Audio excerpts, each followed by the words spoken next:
Alright,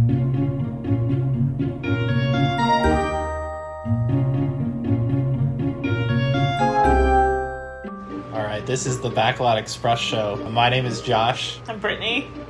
And we are going to talk about Disney movies. Specifically, starting off with Disney animated movies. And we're going to start with, I guess, when everyone thinks of Disney animated movies in the first one, we're going to start with the first one of Snow White. And the Seven Dwarfs. And the Seven Dwarfs. We also see Snow White and the Huntsman. I don't know if that's the original book that it's, or the story that it's named after. I kind of do wonder that myself, but I don't know. There is a huntsman in it. Well, this one is specifically the Brothers Grimm story, right? I think so. This is the one made by Disney. What? Yeah. Well, aren't they? Well, isn't the Brothers Grimm the original story? I mean, yeah. Okay. But there have been a million different versions of it since then, right? I think there have been a lot of versions of Snow White since then. But I don't know if Disney would have been the first one, or if Disney was the first adaptation of this. I feel like I'm coming up with a lot of questions. I feel like it's not. I feel like I just read in this book that there were other ones. Okay. Well, that's good to know. Oh, there were other Snow White films earlier than this? Wasn't there a silent film, or am I thinking Wizard of Oz? I think I'm thinking Wizard of Oz. I'm confused. There's one from 1916. That has to be a silent Oh, I'm sure it's a silent film. And then there's Snow White 2 from 1916, and there's one from 1933, apparently. What's the sequel? Does she wake up again? I don't know. That's weird. I kind of wonder what's... Actually, I'm kind of curious about Snow White 2. Yeah, I don't know. It's on IMDb. Snow White 2. What year is it from? 1916. 1916. I thought you said 1960. That would have been probably a much different movie. Yeah. Yeah. It's 116 minutes. The artwork, weirdly, for a movie from 1916 looks like those off-brand Disney movie ripoffs that you see in like Walmart $5 bins. But it's definitely not, because it's like an old movie, and I'm probably just insulting somebody's art right now. I'm not about to sit through 2 hours of Snow White 2. Maybe someday we can review that movie. I'll have to look for Snow White 2 from 1916, which is probably somehow the sequel to this movie. Maybe it's just a twist on how she dies. I was just reading in that book. It's from the Snow White exhibition from the 75th anniversary from the Walt Disney Family Museum. But in there, they were saying that they changed the way she dies from the original story, which I didn't realize. I guess in the original story, the apple is like lodged in her throat, and then when it comes out of her throat, she wakes up. And this one, obviously, they changed with the prince and whatnot. Is she dead in this movie, or is she sleeping? She's like Sleeping Beauty, sleeping. Okay. She's like in endless sleep. At least that's what that book said. I mean, the movie makes it sound like she's dead. I feel like... But the book from this exhibition that I was just skimming said it's a take on Sleeping Beauty's story. Well, I feel like in the 30s she could be dead. And I feel like in the 50s that's kind of not okay anymore. You can't kill him. You just gotta be sleeping. It's not called Sleeping Beauty. It's not called a Dead Beauty. It's called Sleeping Beauty. So, there you go. Trivia. The more we know. There we go. Well, I think, like, we should just talk about what we're doing, why we're doing this. So, like, I think for me personally, like, I know Brittany is she, like, grew up on Disney parks and that sort of thing. So I know that there's an interest coming from that perspective, which I guess she could talk about more than me. I just I was going to say that, I grew up with Disney movies, but I think that's a little bit lame because I think every single person at this point has grown up with Disney movies. And it's partially because of this, I'm sure, but I was going to say, like, I'm not really necessarily, I wouldn't call myself a hardcore Disney fan, but at the end of the day, like, all these, like, Disney movies probably influenced, I think, most of us, and they influenced myself, and there's just a lot of memories I have associated with watching Disney movies, and just in general, I'm a fan of film as a genre as a whole, but I'm definitely not, like, someone I'd consider an expert in film. I actually majored in English, but I think I just gravitate towards film because I have a short attention span, and it's just a lot easier to break down and analyze, a lot easier to do than I would say fiction or like a long novel. And I think what gravitated me towards this idea is Brittany's history with the parks and just kind of my interest in film, and I thought it was just a little bit nice of a crossover area. Yeah, I mean, with the parks, I mean, I grew up with Disney movies too, but I'm so much more of a parks person that I almost feel like I'm a bad Disney fan and I should be more into the movies.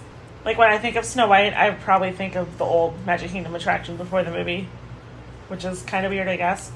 So I'm coming at it more from that angle of just actually being more into the things that inspired the parks. And actually going through the list of movies, even the ones we've seen so far, because we've been going through every movie in order, and we're up to the 80s now. I have not seen, or at least don't remember seeing, a fair amount of them. Which is kind of surprising.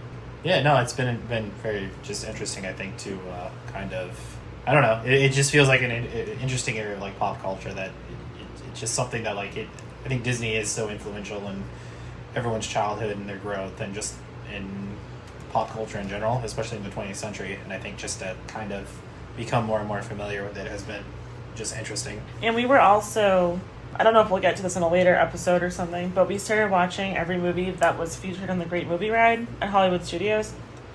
And putting Snow White into the context of the 30s, I think, just made a huge difference.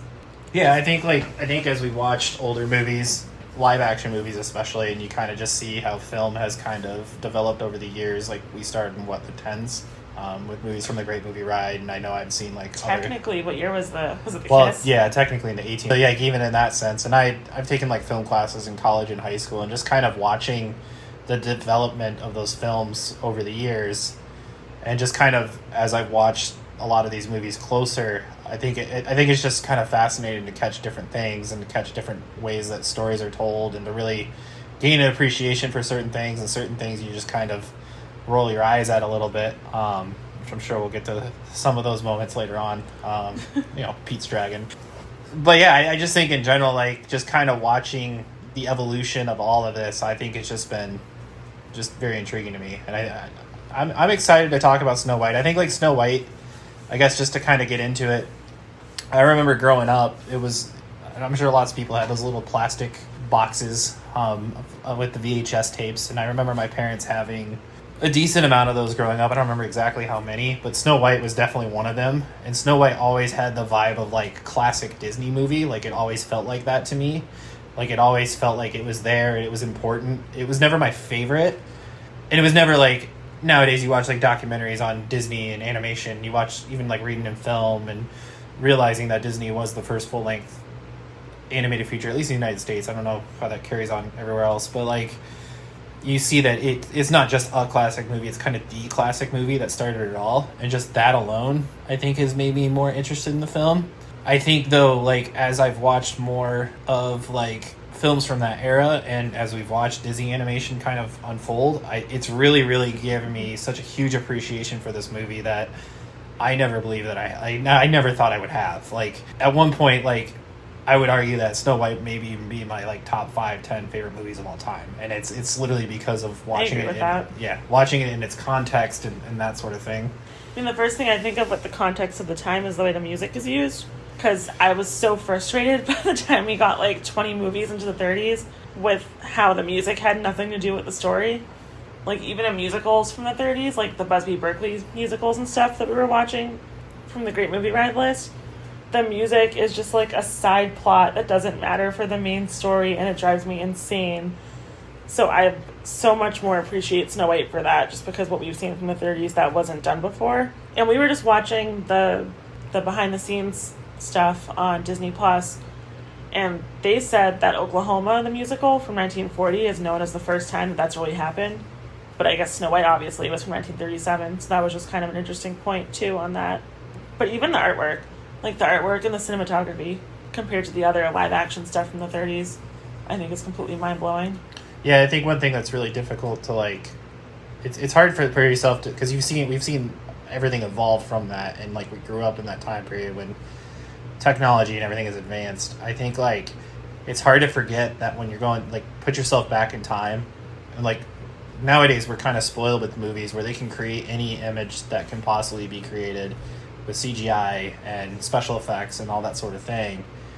And I think like it's hard to forget that if you're watching a movie from that time period, movies are kind of in their own little wooden box because there's only so much they could do. There's so much they're like inhibited by technology. And Snow White kind of was the first book, like the first story or the first film that can really like explode beyond that box because of what animation allows you to do. It allows you to put the world on paper. There's no limitations to what you can draw. I mean, obviously, like what certain people can draw, not myself, but like.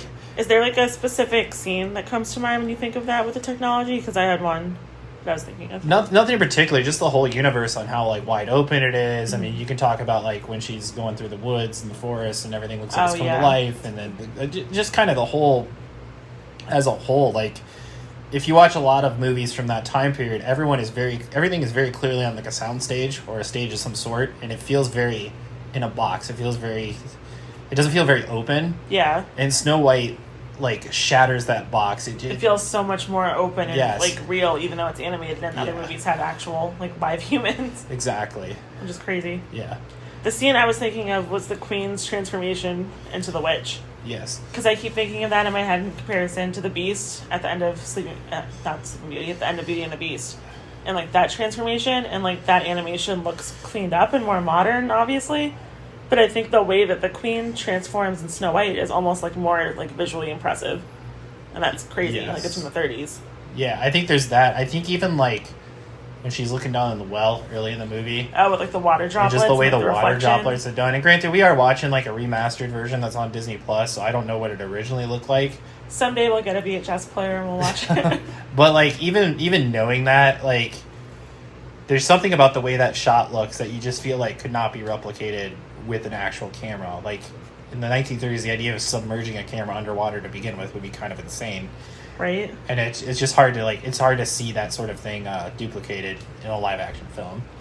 This is kind of related.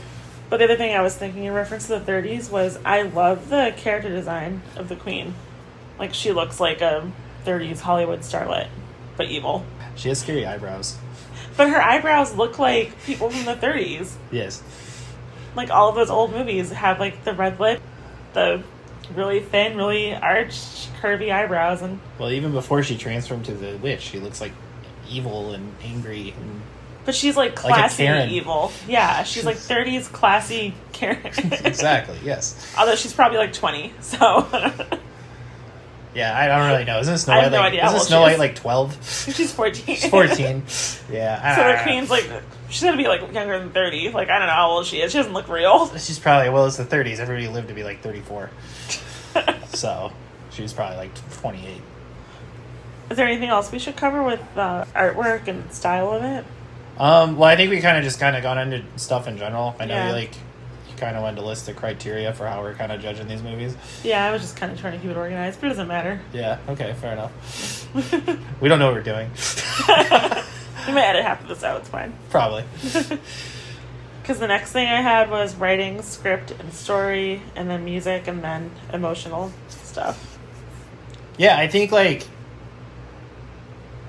thing with Snow White I always felt like it was a very simple story. I think I don't know what it exactly was like growing up, because it's not like I was analyzing movies in that way, but there was always something about Snow White that just felt kind of simple. I think maybe when you compare it to like The Lion King, where it has, or like even like a lot of the 90s Disney movies where like cracking one-liners, Robin Williams and Aladdin. But do you feel like it held right up with those? Because I thought, like as a kid, before I understood like that this was so much older, or like knew any of that, I was just like, oh, it's just another movie. It's just like watching Aladdin, but this one's Snow White. Like I think it had a different tone that just didn't appeal to me as much. I think like it kind of felt maybe not slower pace, although I do kind of feel like especially like Robin Williams and Aladdin, where he does feel like he's hopped up on sugar the whole time. That's true. I do feel like those movies are intended to be more faster paced to appeal to a 90s kid.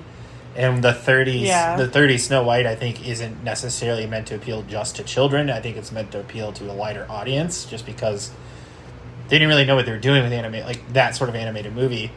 I do think it always felt like a very simple. Maybe it was because I was a boy and had a princess. I don't know, but there's something about it that kind of felt distant to me. Interesting. And even but you had it on VHS. I did have a VHS, and it wasn't one of my go-tos. I think one of my go-tos, it was probably my least go-to VHS movie. Interesting. Yeah, except for actually it was probably my least go-to. Like we had Pinocchio, we had Robin Hood, we had Jungle Book, and I definitely watched those movies more than I watched Snow White. I didn't have it on VHS. I mean, I have it now, so it was at my grandparents' house. It was at Nani and Papa's house. They had it on VHS. And I liked watching it at their house because that was one of like their go-to movies that they would put on for a movie for all of us to watch as a family. So that would be like if they were turning off their like adult show that I obviously wasn't interested in. It was probably like Seinfeld or something at the time, which is good now. But when I was like 5. But then they would put in Snow White, and I'd be like, oh yeah, we're going to watch Snow White, and I'd be like really pumped for it. But I didn't even think about the fact that I didn't have it at my parents' house. It was like a special occasion at my grandparents' house for watching Snow White kind of a thing. I think for me, I think it was like, because I've loved the Genie and Aladdin. Like, Robin Williams, I thought was the funniest thing in the world. And I think like those characters are a lot, very fleshed out. And I don't think the characters of Snow White are as fleshed out, at least not in that way. So I think the dwarves are the most fleshed out. The dwarves definitely are, but even if even with the dwarves, their personality is their name, which I think they're very straightforward. They're very straightforward. Yeah. Snow White, I do feel like, is kind of generic to some extent, and then obviously the prince, like he's so basic, we don't even know his name, which is a little strange. So like, while I think like the pacing and the narrative of the story are very, very well done. And I do think the script itself, like I think the dwarfs are funny. I think there's funny moments with the dwarfs. I do think it covers a range of emotions. I think script wise, the script is fine. I just think there is something missing a little bit with the characters, and that's why I didn't quite attach myself to the film as much as other Disney movies that I enjoyed growing up. I think I wish there was more of the prince. I don't know if this is because we watched Sleeping Beauty recently too. One of the best parts of Sleeping Beauty is easily the prince, like in the last 20 minutes. Right. And in this, like, we don't get much of the prince. Like, I know why he's there. I know the story and everything, obviously. He just shows up and kisses her, and you're just like, okay, cool, like, that's what was supposed to happen. But you're not seeing, like, his real, like, drive for it. It's being told to you. Well, it's not just that. He does show up in the beginning, and she's like, oh, he's hot. Yeah. That's kind of it, though. Which, like, is fine for what it is. Like, for that kind of a story, it's, like, it's whatever. But from, like, a viewer standpoint, I wish we got more of the prince. Yeah. But definitely. I do also know he was really hard to animate. Yeah. And I'm sure that was a big part of why he's not in it. But I think I would have liked more of that. I think, though, as a whole, the human characters were tough to animate. Because, I mean, it just seems like a lot of any animated feature from before then was essentially, like, just cartoons with, like, animal characters and things like that, so you didn't see a lot of human characters to begin with, so the fact that he's included is probably impressive. But no, I mean, that's fair. Yeah. I like the design of the characters, though, for the most part. Even though the prince, I do think, looks like a very beautiful woman, I still like his design, and I like Snow White's design. I love how the queen looks. I like how she looks as a witch. Yeah. Like, all the dwarves look really cool. I think even, like, the huntsman, like, I like the look of all the characters in it. The mirror on the wall. The mirror is really cool. Yeah. Yeah. He's often overlooked. Who's more overlooked, mirror on the wall or huntsman? Probably I think the huntsman's more overlooked because his character is kind of, like, deep and complex. I think, like, realistically, when I'm gonna go back to, like, when I watched this movie growing up, because I feel like that's how we relate to a lot of these things. I think, like, I don't really remember the huntsman, and he's such a central part to the story. I didn't think of him at all as a kid, and now as an adult, I'm like, holy crap, he, like, went against what the queen said. He's probably dead. Oh, like, absolutely. She definitely killed him after, right? She had to. Well, she died. She might have died beforehand. Oh, that's true. Maybe he ran away. And then he also brought her an animal heart, which is included in the movie, which I don't think you would see in a 90s Disney movie either. No, but he, like, was so committed to, like, just doing, like, the best he could in that situation, like, that he still did that. Right. He could have just ran away and, like, probably been caught and killed. The Huntsman was a night. We should have a spin-off of The Huntsman. I would watch that. Right? I wonder if that's out. There's probably something out there. I'm sure there's something. Maybe it's in Snow White 2. I'll have to watch Snow White 2 from 1916. Let's do it. No, The Huntsman's definitely underrated. The Magic Mirror is, too.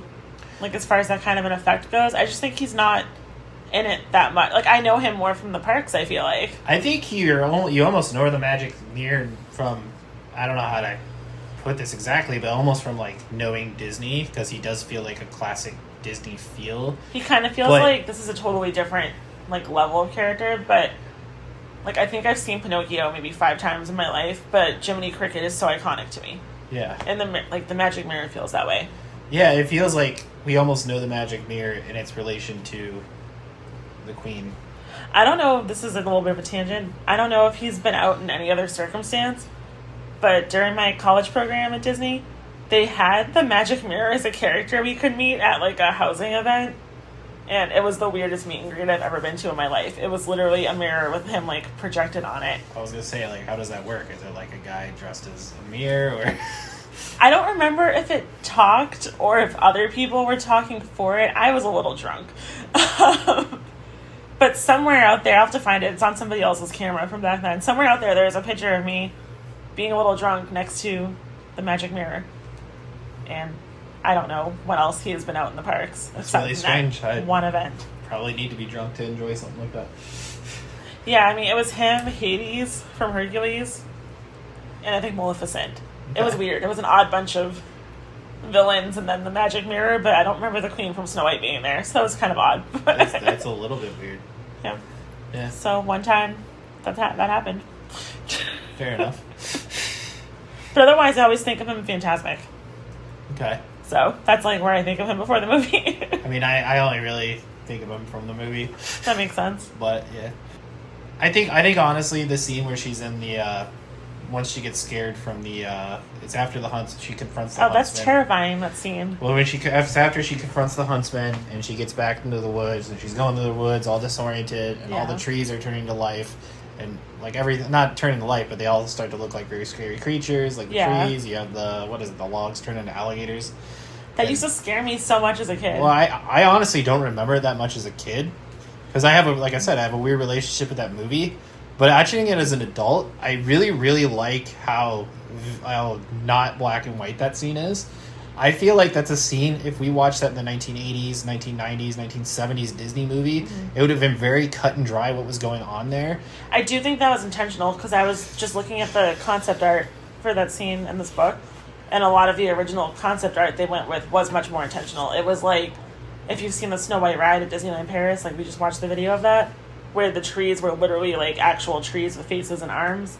That's what a lot of the concept art looks like, but that's not how they went with it. That's what I like about it in the movie is we don't know if the witch is doing something to make her see that, or if it's just her perception because she's all rattled and scared. And I really feel like in any movie post Alice in Wonderland, it would be very, very clear which one it is. And what I love the blurred line of it. And in fact, it is a movie that doesn't have a lot of black and white. It's very clear who the good guys and the bad guys are in this movie. Yeah. But that scene is so not black and white. And I think it makes it scarier. I think it makes it very effective. I just think it's a very great scene. I love that scene. That scene used to like literally give me nightmares as a kid. Yeah, it's a scary scene. Like when I was like really young watching Snow White and Onion Puppets, I would lay awake there, I remember, and like just think of the faces on the trees and the alligators. No, it's a scary scene. Those trees are very creepy. Yeah, I mean, I remember like the tall trees that are outside their house in their backyard. I remember like if the light was hitting them the right way at night after I watched that movie, I would like look at those trees and be like, "Are they okay?" And they absolutely had to be the inspiration for Wizard of Oz when they go through the woods and the trees are throwing apples at them. I half expect apples to be thrown at Snow White. Yeah, but I could see that for sure. There's no apples thrown at Snow White. Just to be clear. There is one apple. There is one apple, but not thrown at Snow White by a tree. It's given to her by an old lady. And she just accepts it. She's not even an old lady. She's 28 in the 30s, so she is technically an old lady. I don't know. Maybe. Can we actually talk about that for a second? Why the hell are you opening the door for this really creepy old lady and she just hands you an apple and you're going, I'm going to eat that apple? Snow White's an idiot. She's not a very bright lady. Well, she tried to decline it at first, right? And I guess. She like got pressured and she fought. I could see it. So she's a millennial. Yeah, I would do that. Fair enough. And like, I get it. I mean, I'm not going to like judge a person based on the fact that they're like kind of gross looking. That's rude. She was just being a nice person. I'm not judging her gross looking. I'm judging her on a weird lady coming to my door and handing me an apple. What you do is you accept the apple, you go, thanks ma'am, and then when you close the door you throw it away. But what if she's standing there telling you to take a bite and all this stuff that like your dreams come true and whatever? At some point you gotta kick her off your property. I just think this was before the razor blades and the candy for Halloween and all of that stuff. It was a different time. People in like, what year was this? The 1800s? I don't know what year. It's Germany. I think it's like the 1800s. It was a different time. I mean, the water could kill you then sometimes. So, I guess, but you know, I don't know. an apple from somebody who has a basket full of apples. Like, you think if she was going around like just poisoning everybody in the kingdom, she already knows a weird lady's out there trying to kill her. The huntsman already told her. But does she know that the queen can transform into a witch? I don't know. So maybe she's like, oh, well, it's not the queen, so I'm fine. It's really unclear, like, what the characters in this movie know about what the queen can do. It's true. The kingdom is very, very, like... The kingdom's very vague. It is a very vague kingdom. Yeah. Because, like, I guess the queen's not going to go knock on the door and hand her the apple herself. She's going to have to disguise. But then I don't know, is she thinking, like, if the queen's after her, is she thinking that it's going to be some just, like, normal situation where you're in trouble with a monarch, that, like, guards are going to come and cart you off to your death? Like, is that what she thinks is going to happen? So when, like, an old woman shows up, she's just like, oh, well, this is totally unrelated. Couldn't one of the dwarves just open the door for her? They weren't home. They were at work. Well, there were 7 of them. One of them could have stayed home and kept guard. That's true. Who are they selling these gems to?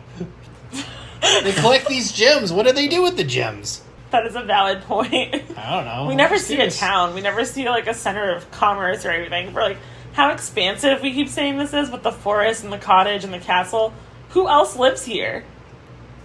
Are they technically part of the Queen's kingdom? Like, is they technically the ruler, or are they kind of like an unincorporated town outside of the rule of the kingdom? You don't know. Well, the dwarves were all, like, aware of the queen, so I think aware of the queen, but that doesn't mean they have to serve the queen. I'm aware of other countries' rulers too. That doesn't mean they're my ruler. And if that's the case, then the queen really, really committed some sort of anti-diplomatic act, and that's a whole nother. That's probably what Snow White 2 is about. It's probably about the war that precedes the world of the queen going out there trying to kill her stepdaughter, I think is what they say she is at some point. Well, does she abandon the kingdom? Because the prince is like an independent prince from somewhere else, right? Yeah, I think. So what happens after this movie? Maybe we should watch Snow White 2. Snow White 2 is becoming more and more intriguing. Because, like, the queen dies. Does anyone care? Did she have supporters? The dwarves, obviously, even before they knew everything, didn't seem to be, like, huge queen people. Well, no, I don't think anyone's, like, pro-queen, but who also takes over. But in the end, when they show the castle in the end and she's leaving with the prince to go to the new castle, like, that's his castle, right? Yeah. I don't know. What kind of place is this where these castles are that close that you can die in close proximity of, like, your house and see another castle? Is that just what Germany's like? I mean, maybe. Could be. Germany seems very interesting. Actually, let's just be in on the Snow White 2. Apparently there's an Aladdin right afterwards. This is their Disney world before Disney created. Wait, really? Their Disney cinematic... Yes, there's a Disney cinematic universe before Disney existed. Is it like the same, like... That's so weird. I don't know. Aladdin was 1917 and Snow White was 1916, so I'm very intrigued by this. I wonder if there are answers to our questions in Snow White 2 from 1916. There probably are. Probably shouldn't watch it still. I do appreciate the weird theory that people have that they're dead in the end and the castle is heaven, but I don't think that's the case. I think they're just leaving and going to the prince's kingdom. Yeah, I don't think they're dead at the end either. I think it's just happy-go-lucky, happily ever after. It's a fairy tale. I think it's just like a stylized art choice to put the castle in the clouds and brightly colored. And it's a fairy tale. You're supposed to live happily ever after at the end. Well, not in Grimm's fairy tales, but... but in this version of it. Of course. Yes. And it's a play in the beginning, opening up with the castle. Yes. Yeah. No, I think it's very much... I don't think they're dead. No, I don't think so. So another random scene, just kind of jumping around. Oh, actually, in the poison apple thing, there's a point that I never noticed until the last time we watched it, that Grumpy kind of foreshadows her being poisoned. When the dwarves first walk into the house and see that there's something in the pot, like on the fire cooking, Grumpy's like, oh no, what if it's poison? I never put that together when I was younger. No, I don't think I even put that together until right now. That's actually an interesting point. Right? Yeah. Grumpy is Grumpy is a good character. You know, we just talked about the dwarves having only being really one-dimensional, except for Grumpy. Grumpy's kind of not. Grumpy is not one-dimensional. But you know what actually kind of bugs me now? I feel like Grumpy has become like a victim of merchandising. Like, now Grumpy is just, like, on all the shirts that dads wear to Disney who don't want to be at Disney with their kids, which is, like, terrible. They all wear, like, Grumpy shirts. Now they kind of all wear that one Lion King shirt, but, like, they also wear the Grumpy shirts. And he's just, like, have those people even seen the movie? It's just such a weird, like, merchandising. Well, who gets the most upset when Snow White kisses him at the end? Right? Grumpy. But then look, like, how depressed is he when she's dead/asleep? Because Grumpy's living in this weird-ass kingdom. I think he has some very valid points. I side with Grumpy as an adult. The only thing I don't side with him on, or any of the dwarves, is their, like, serious opposition to hand washing. It's just proof that men have always been gross. And that needed to be a scene in the movie of them not wanting to wash their hands that badly. Can you also imagine, like, the weird repost that Grumpy would have on Facebook? Oh, no. He was alive today.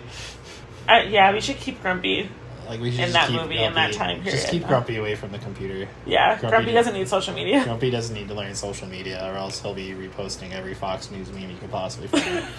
We just don't need that. Yeah, he would. He'd be doing it while wearing one of the ugly Grumpy shirts. This is true.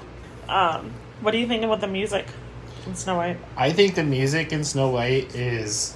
So, I think everybody knows Hi-Ho. I think Hi-Ho and Someday My Prince Will Come are two incredibly famous songs. It's not a movie I necessarily think of as a musical, which I think kind of ties into that Oklahoma point from before. Mm-hmm. But the reality is there's a lot of music in the movie, and it's all really good. And that's another thing I never thought of until I watched it more recently, when I realized even the side songs, which are kind of like almost filler, they still are very good and they work for the movie. Even the side songs and even just the background music and like the atmospheric sounds and all of that stuff compared to other movies from the time. I mean, like, part of the reason why other 30s movies I felt like dragged for me was because even when there were scenes where there was no talking, there would just be silence. Like, if there's supposed to be a scene of somebody, like, just walking down a street or something, and, like, there's no sounds from, like, cars going by or something, like, in a lot of those 30 movies, it's just complete silence, and it makes the whole thing drag, and it takes away from, like, trying to build the story. I think, like, for context, like, if you watch... So a lot of the 30 movies were really... that we viewed... It seems like any time a song broke out, it was because we're watching a movie about a musical production, and there would be a song because the character's practicing a song. So it's within that context, and then the final musical number is literally them presenting the musical within the story. So it's not like what you think of like a modern musical where the characters just break out into the song for whatever reason. And Snow White is that. I just, like, I wish I could go back in time to the 30s and ask them why they did it that way. Yeah. Because they obviously had the concept that the music could be part of some kind of narrative, because they were putting on musicals in these movies. But they all did that. Like, it was multiple, and I mean, we haven't seen a ton of movies from the 30s, really, but we've seen a decent amount, and every musical movie that we've seen from the 30s had that set up. Like, the music was all related to a show within the movie that had nothing to do with the plot. Yeah, even movies where, like, the military would be because, like, some guy in the military decides he's going to put on a show. Yeah, and it wouldn't move the plot along or do anything. It was just, now we have this 5 minutes of a song. Yeah. And I think some of the songs were probably songs that people at the time knew. Mm-hmm. And maybe that's the disconnect we're having, but it still is just such an odd choice. Like, you would never see that now. And I don't know, I just wonder why. No, like, absolutely, yeah. And it makes Snow White seem really groundbreaking that they did it the other way. No, but it just seems like, from like a modern perspective, it seems so weird that the other ones were not doing that in the first place. Yeah, I think Snow White comes across as more groundbreaking, and I think it's also very... I don't know, I think the music itself is really good. I think Hi-Ho, like, for example, holds up as far as, like, I would listen to that song today. And I think every kid knows Hi-Ho. I think every kid has heard that song. They know it. They hear the intro to it. Well, not the initial intro where they're talking about digging. But, like, as they're, like, I feel like it's an iconic image because I remember anytime you watch a Disney VHS tape, you see a trailer of the dwarfs turning the corner and you see their shadows on the big side of the mountain. That was on every, like, VHS tape advertisement. And then the intro to that part where, like, the Hi-Ho builds up and gets really, like, I think every kid hears that sound and they know Hi-Ho from the Seven Dwarfs is playing. Like, that's just so ingrained in our heads. Right. But I don't think it's just that song. I think other songs from the movie are very, very good. I think the hand washing song is good, and it's funny and weird and silly.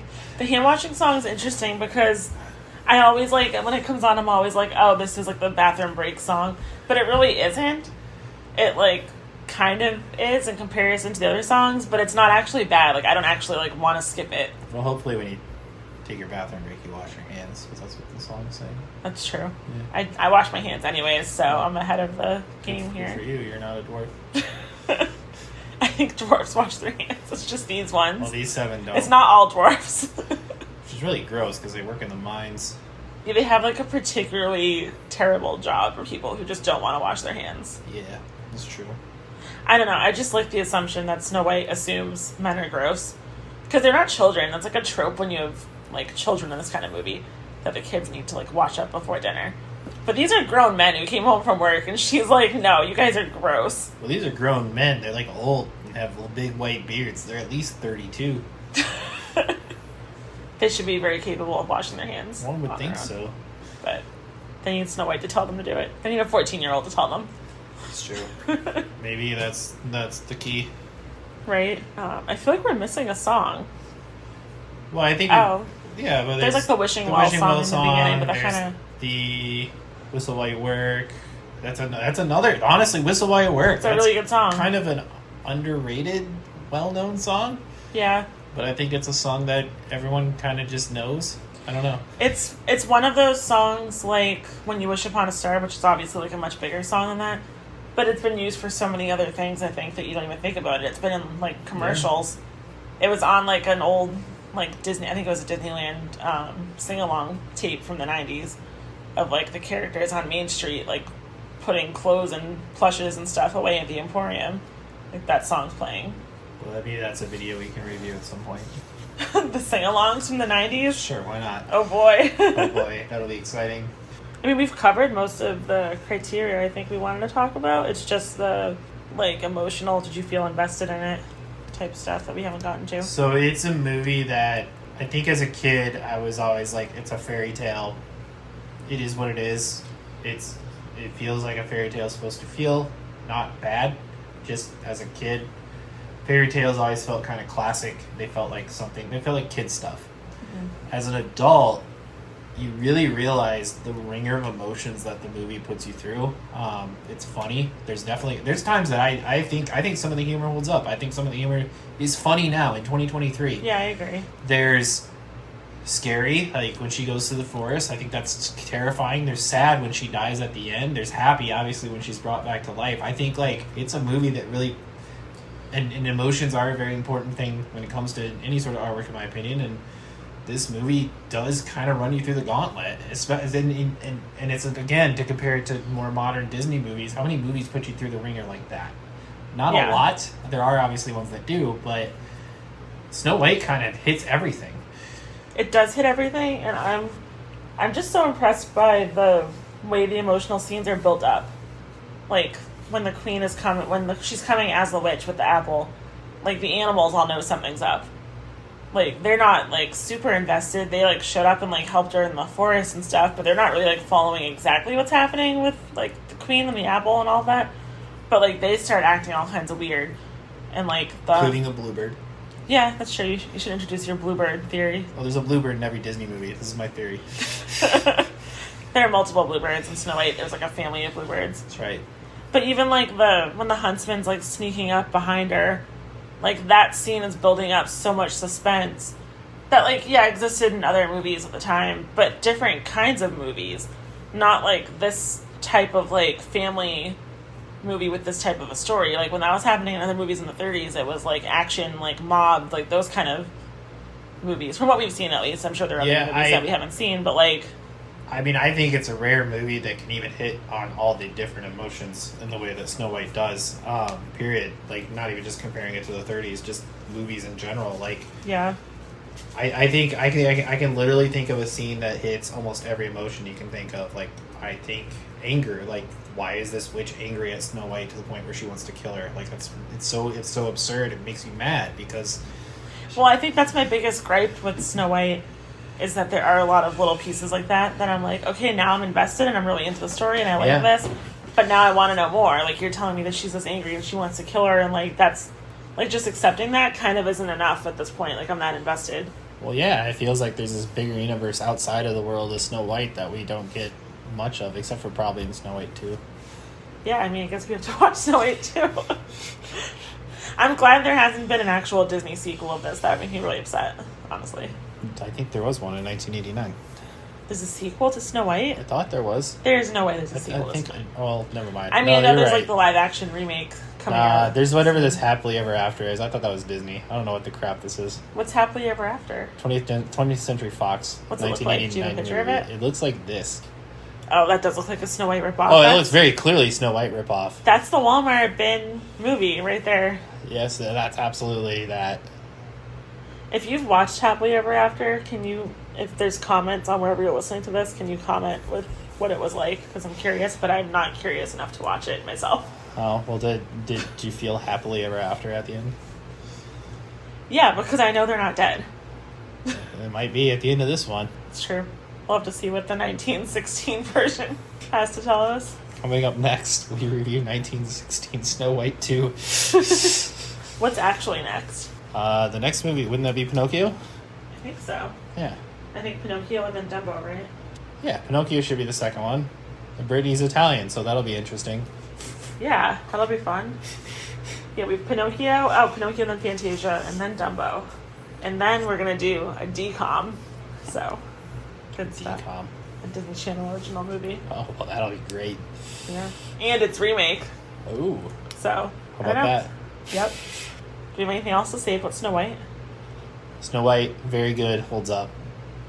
Worth the hype. Top 5. See if you haven't.